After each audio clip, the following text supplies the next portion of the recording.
بسم اللہ الرحمن الرحیم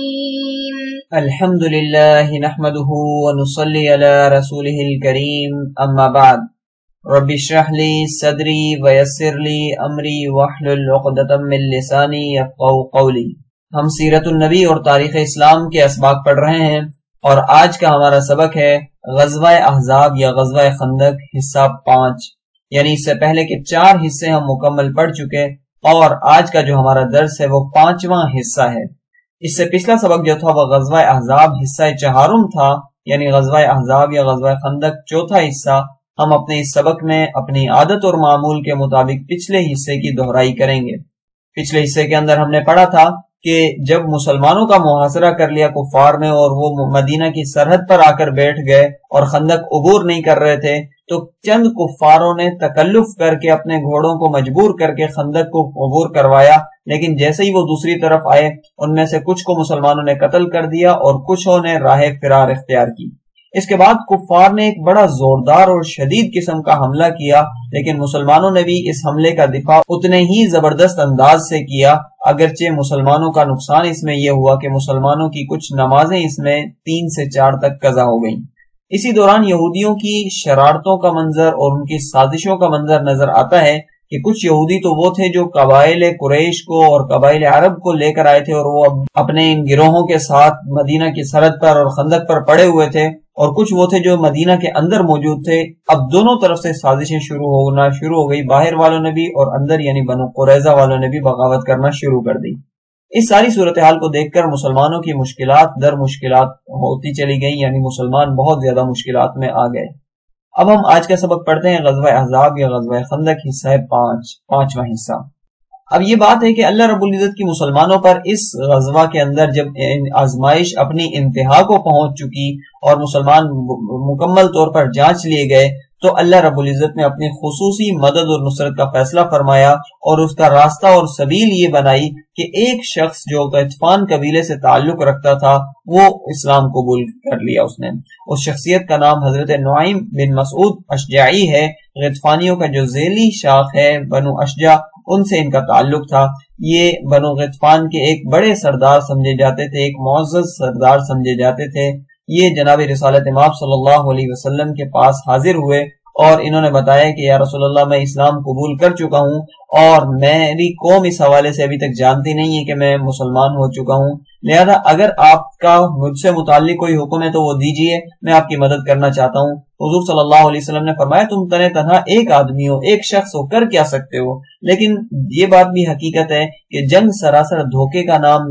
ہے، لہذا اگر کچھ کر سکتے ہو تو اس طور پر کچھ کرو۔ لہذا حضرت نعیم ابن مسعود نے یہ چیلنج قبول کیا کہ عملی طور پر کچھ کرنے کے بجائے کچھ ایسا معاملہ کیا جائے کہ یہ کفار کے جو جھمگٹے یہاں لگے ہوئے ہیں، گروہ کے گروہ آئے ہوئے ہیں، یہ سارے کے سارے یہاں سے چھٹ جائیں۔ اس حوالے سے حضرت نعیم ابن مسعود رضی اللہ تعالیٰ نے حضور صلی اللہ علیہ وسلم سے اجازت چاہی کہ میں دشمنوں کے درمیان پھوٹ ڈال سکتا ہوں اگر مجھے اس کی اجازت ہو۔ تو جب ان کو اجازت مل گئی تو وہاں سے یہ چل دیے اور جناب رسالت مآب صلی اللہ علیہ وسلم کے پاس سے نکل کر سیدھا یہ مدینہ کے اندر جو یہودی موجود تھے یعنی یہود بنو قریظہ ان کے پاس پہنچے اور ان سے جا کر کچھ بات چیت کرنا شروع کر دی، اور ان کی گفت و شنید کا مقصد اور مطلب وہی تھا جس کی یہ اجازت لے کر آ چکے تھے کہ کوئی ایسی بات کریں جس کے ذریعے سے دشمنوں کے دل ایک دوسرے سے دور ہو جائیں۔ تو قریظہ والوں کے پاس پہنچ کر حضرت نعیم نے وہاں ان کو اپنی ہمدردیاں بتلائیں کہ دیکھو میں تمہارا آدمی ہوں اور مجھے جتنی ہمدردی اور تعلق تمہارے ساتھ ہے تم جانتے ہی ہو سب کو، اور تم میری حیثیت بھی جانتے ہو کہ تم مجھے اپنا ایک معزز سردار سمجھتے ہو۔ پھر اس کے بعد انہوں نے سابقہ یہودیوں کی مثال دی کہ حضور صلی اللہ علیہ وسلم اور مسلمانوں سے وہ شرارتیں کرنے کے بعد کسی طور پر مدینہ میں نہیں رہ سکے تھے اور ان دونوں کو مدینہ سے نکال دیا گیا تھا۔ اب مسلمانوں سے لڑائی کی تو تم نے جسارت کر لی ہے، لیکن تم کہیں ایسا نہ ہو کہ یہ حالیہ جو ہمارے دشمن ہے اس کی صورتحال بھی تمہارے سامنے ہونی چاہیے. ایسا نہ ہو کہ یہ تو باہر کے لوگ موجود ہیں, باہر سے تمہیں اگر چھوڑ کر چلے جائیں تو پھر تو تم مدینہ میں اکیلے رہ جاؤ گے اور مسلمان تمہارے مخالف ہوں گے, تو تمہارے لیے تو بہت زیادہ مشکلات پیدا ہو جائیں گی. تو اس بات کا یقین کر لو کہ تمہاری کیفیات مختلف ہیں, اور جو سرحدوں پر کفار پڑے ہوئے قبائل قریش ہوں یا دوسرے قبائل, ان کی صورتحال مختلف ہے. لہذا اب فیصلہ تمہارا ہے. تم چاہو تو کفار قریش سے کچھ ضامن لے لو جس کے بغیر تم جنگ کے میدان میں نہ گھومو, میدان میں نہ آؤ. اگر تم نے ایسا نہ کیا تو تم بڑی مشکل میں پھنس سکتے ہو. تو یوں یہود بنو قریظہ کو انہوں نے اپنی ہمدردی جتلائی, اور ہمدردی کے بعد ان کو ایک ایسی صورتحال دکھائی جو حقیقی بھی صورتحال تھی. یقیناً کفار ایک دوسرے کے بہت زیادہ مخلص نہیں ہوتے, ایسا ہو بھی سکتا تھا. جب قریظہ والوں نے تصویر کا یہ رخ دیکھا تو وہ بہت زیادہ پریشان ہو گئے اور ان کو اپنی جان کے لالے پڑ گئے. نعیم بن مسعود رضی اللہ تعالیٰ نے تجویز دی کہ کہیں کفار قریش اور دوسرے قبائل تمہیں چھوڑ کر نہ جائے, اس بات کی ضمانت کے طور پر تم ان کے 70 افراد اپنے پاس رکھ لو تاکہ وہ ان افراد کے اندیشے کی وجہ سے جنگ کے میدان میں گھسیں اور تمہیں اکیلا چھوڑ کر نہ چلے جائیں. اس کے بعد نعیم بن مسعود رضی اللہ تعالیٰ بنو قریظہ کی طرف سے نکل گئے اور یہاں سے نکل کر قریشیوں کے پاس گئے اور قریشیوں کے پاس جا کر پوچھا کہ تم مجھے کیا سمجھتے ہو. انہوں نے کہا ہم آپ کو بڑا سردار سمجھتے ہیں, اور اس طور پر انہوں نے سب کچھ بتایا, اور یہ بھی بتایا ساتھ ساتھ قبیلہ بنو غطفان جو ہے اس کا ہمیشہ سے قریشیوں سے ایک مضبوط تعلق رہا ہے, اور غطفانیوں کا میں ایک بڑا سردار ہوں, اور جتنی فکر مجھے تمہاری ہے یقیناً تم اس بارے میں بھی ناواقف بالکل نہیں ہو. قریش نے بھی اس کی باتوں کی حامی بھری اور کہا کہ واقعی تمہیں ہم اپنا ایک سردار بھی سمجھتے ہیں اور تمہیں ہماری فکر بھی ہے. بہرحال اس کے بعد بنو قریظہ کی جو ندامت تھی ان کے بارے میں نعیم بن مسعود نے قریشیوں کو بتایا کہ وہ اندر سے بغاوت ایک مرتبہ کر تو چکے ہیں, لیکن اپنی بغاوت کرنے کے بعد وہ پریشان ہو رہے ہیں اور اس کا اظہار یوں کر رہے ہیں کہ تمہارے کچھ بندے مسلمانوں کو پکڑ کر دیں گے, لہٰذا اب تمہیں بھی اپنی تدبیر وغیرہ کرنی چاہیے. تو یہ دیکھ کر قریش بہت زیادہ چوکنے ہو گئے کہ واقعی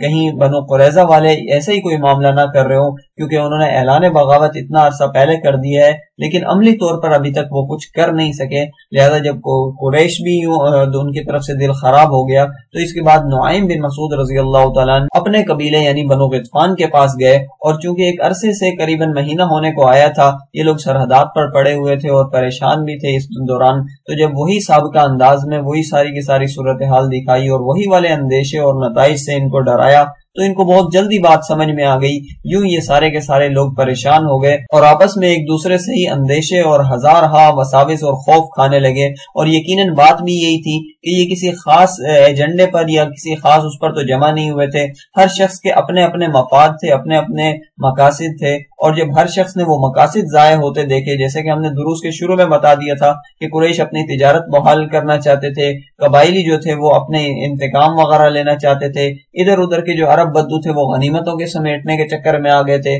تو ہر شخص کا اپنا مقصد تھا, کسی ایک ایجنڈے پر کسی ایک ہدف پر یہ تھے نہیں. لہذا جب وہ تھوڑا سا بھی تتر بتر ہوتے دیکھا تو ان سب کے دل ایک دوسرے سے دور ہونے لگے اور یہ ایک دوسرے سے ہزارہا وساوس کھانے لگے اور ایک دوسرے میں پھوٹ پڑنے لگی ان کے اتحاد میں, اور ان کے اتفاق کا جو شیرازہ تھا وہ بکھرنے لگا. اس کے بعد ابو سفیان نے جو کہ قریش کے قبائل کی اور عمومی احزاب کی تمام کے تمام گروہوں کی قیادت کر رہا تھا, بنو قریظہ والوں کی طرف پیغام بھیجا کہ بھئی اتنا عرصہ ہو گیا, تم نے اعلان بغاوت تو کر دیا ہے لیکن عملی طور پر تم نے ابھی تک کچھ بھی کیا نہیں ہے, لہذا کل تم فوراً سے عقب سے حملہ کرو. کل ہفتے کا دن ہے, تو ہفتے کے دن ہمارے حملے کا دن طے ہو گیا ہے. آگے سے ہم حملہ کریں گے, خندق کو عبور کرنے کی کوشش کریں گے, عقب یعنی پیچھے سے تم حملہ کرو گے. لیکن جیسے ہی ابو سفیان کا یہ پیغام بنو قریظہ والوں کو پہنچا, قریظہ والوں نے اس کا صاف صاف انکار کر دیا کہ ایسا ہم کچھ بھی کرنے والے نہیں ہیں. اور انہوں نے قریظہ والوں نے وجہ یہ بیان کی کہ ہفتے کا دن ہمارے لیے ممانعت کا دن ہے, ہفتے کے دن ہم جنگ نہیں کیا کرتے. اور پھر صرف ہفتے کے دن کی ممانعت کی وجہ نہیں, ادھر کچھ اور دوسرے اسباب بھی پائے جاتے ہیں, اور وہ اسباب اس طور پر پھر بنو قریظہ نے کہا کہ ہمیں یہ بغاوت کرنے سے ابھی تک ملا کیا ہے سوائے ذلت اور رسوائی کے, ہمیں کچھ بھی نہیں ملا. مسلمان ہماری طرف سے بدظن ہو گئے اور اب ہم پر غصہ بھی ہیں وہ, لہذا اب ہماری شرائط یہ ہیں. اور وہی ساری کی ساری انہوں نے شرائط بتا دی کہ 70 آدمی اپنے پاس رکھواؤ، ضمانت کے طور پر رکھواؤ، وہ ہمارے پاس گروی رکھے ہوں گے۔ یوں عالم کفر کی گویا باہم تکرار شروع ہو گئی، ایک دوسرے پر غرانے لگے۔ تو پھر قریش کو نعیم کی بات کی تصدیق ہو گئی کہ واقعی نعیم بن مسعود اشعری جو ہمیں آ کر کہہ رہے تھے کہ بنو قریظہ اپنی حرکت پر ملامت کر رہے ہیں، ایک دوسرے کو ندامت کر رہے ہیں اپنے آپ پر، اور وہ اب مسلمانوں کو پکڑ کر ہمیں دے دیں گے، تو اس بات کی ان کو تصدیق ہو گئی۔ اس کے ساتھ ساتھ بنو غطفان والے بھی یہی سمجھ رہے تھے کہ اب قریظہ والے ہم سے چالاکیاں کر رہے ہیں اور اب ہمیں یہ مسلمانوں کے حوالے کرنے کی منصوبہ بندی کر رہے ہیں۔ تو اس طور پر ہر شخص اپنے اپنے مقاصد کو ڈوبتا ہوا دیکھ رہا تھا اور ایک دوسرے سے بدظن ہو رہا تھا۔ اس طور پر ہم کہہ سکتے ہیں کہ یہاں سے کفار کے دلوں میں ایک دوسرے کے خلاف پھوٹ پڑ گئی، اور جس کا جس طرف منہ ہوا وہ اس طرف اٹھا کر چل دیا، اور یہ جو سارے کے سارے عالم کفر کا ایک مشترکہ محاذ بنا ہوا تھا، وہ سارا کا سارا ان کا اتحاد کا جو شیرازہ تھا وہ پارا پارا ہو گیا، اور وہ دشمن جو تھے وہ اپنے دشمن سے تو کیا ڈرتے، آپس میں ایک دوسرے سے خوف کھانے لگے کہ کہیں ان کا کوئی بندہ ہمارے پاس نہ آ جائے، کہیں کوئی ہمیں نقصان نہ ہو جائے، کہیں وہ اپنا ازالے کے چکر میں کوئی ہمارا ہی نقصان نہ کر دیں۔ تو اس طور پر یہ سارے ایک دوسرے سے اندیشے کھانے لگے اور ایک دوسرے سے خوف کھانے لگے۔ تو یہاں جا کر ہمارا یہاں تک کا درس مکمل ہو جاتا ہے۔ آج کے درس کا ہم اگر خلاصہ پڑھیں تو آج کے ہمارے سبق کا عنوان تھا